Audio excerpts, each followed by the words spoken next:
Here we are at the drying station, as I call it, drying station. Check it out. This is a Shamwow. Yes, it is. I have multiple Shamwows. I always keep one at the drying station. Does it work good? I don't know. But it doesn't work bad, so I'm keeping it. Alright, so I've got the parts from the C30. And there's a giant fan behind me. Take a look here. There he is. I keep this giant fan running 24/7. This giant fan requires maintenance from time to time using my favorite Marvel Air Tool oil. And that's how it can run 24/7 on low, just like that. And it can dry stuff, and also keeps excellent airflow. For that thing right there is my massive furnace filtering cabinet, which takes two 16 by 20 filters. That's how I am able to enjoy a dust-free environment. Okay, let's check it out. So what we got here is we've got two things that have been in the ultrasonic cleaner now for a long time. And I've taken them out and I've rinsed them. I soaked them first in mean green. This one here has the tiny parts. This one here has the big parts. We need to lay them out so they can get dried. Let's go ahead and lay out the tiny parts here. So what I do is in the ultrasonic cleaner, I put them in these little baskets. I don't know. Got these dollar store maybe. Got 3 of them. They fit the ultrasonic perfect. These little hooks go into the cage perfect, so I can slide her in there and just let it, and then I can pull it out. Because that ultrasonic right now I have on 54 Celsius. I don't know what that is in real measurements, but it's hot. Okay, so let's carefully pour this guy out. Okay, and then I just stick him over here. And the drying fan will dry him off later. Alright, so now let's go ahead and lay everybody out nice. What we got in here are all the wheels. And the wheels were total crap when I took them apart. And not only that, the Teflon had soaked into the axles, which made it so they're impossible to keep engaged. And let's see if there's enough of them here. How many should there be? Well, we got 3 axles with 2 each. That makes 6, and we've got 2 trucks, so that makes 12. So we should have 1, 2, 3, 4, 5, 6, 7, 8, 9, 10, 11, 12. Okay, wheels are all present. They're going to get polished later. Okay, so then we got some axles. And we're looking carefully to see, is the crap gone? Are they nice and dry? Looks good. And I will tell you what, that Teflon residue is hard to get rid of. It just did not want to go. It's so stubborn. And the slippery part of the Teflon also just did not want to go. So let's get all these guys out here. And this will probably all dry in a matter of 10-15 minutes. But since we're not doing anything, we'll leave it here for a while. Ooh, the worms. Nice and clean. Beauty. Beauty. The phosphor bronze is super clean. Now this guy,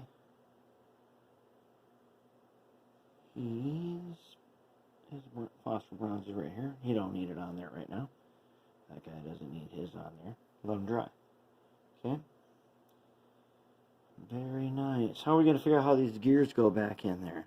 Well, we're going to do the usual method. We're going to pick teams.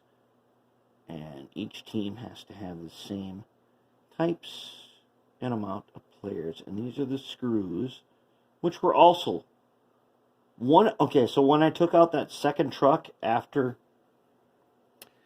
we did the first one, and I took the second one apart way more carefully, and I did figure out how they come apart really easy.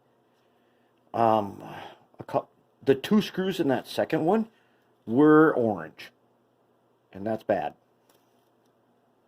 They had this crusty orange on them.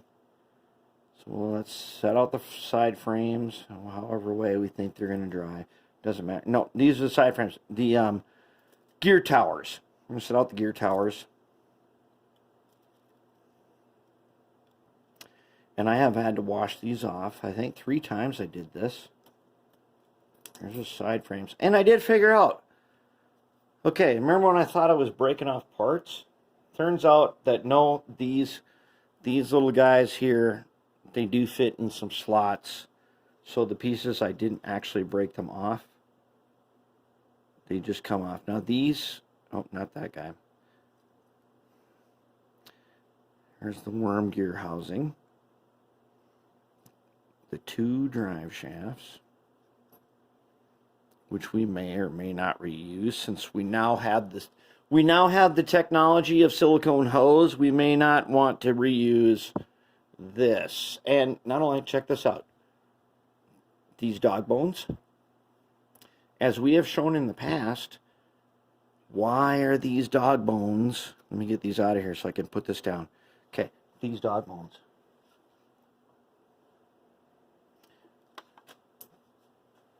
Okay. Now these dog bone shafts. Okay, these drive shafts, these dog bones. I'll show you something. Look at that. Focus. Okay. See the, damn it. Okay. Okay. See the dog bones? Those dog bones should be alternating. They shouldn't both be the same.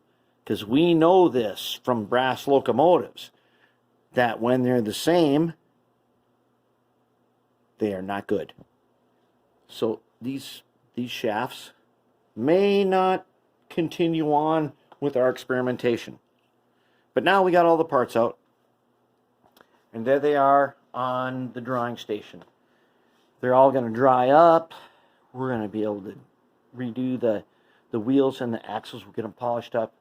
And then we'll do something on the outside here. I think we're going to do Stirland mud, we call it. Well, it's a paint. Citadel paint. We'll do Stirland mud or something like that. So that we can paint around with the brush. We don't want to spray these. Because our choices for spray are like graphite and stuff that's hard to clean up. So we're just going to paint with brush. We're going to get these axles set up nicely so that, and we might go ahead and do the fix on these axles. They are suspect because they are at least 20 years old. Because remember that sticker we took off May of 2000? 22 years old. Probably older than that. These axles could be suspect.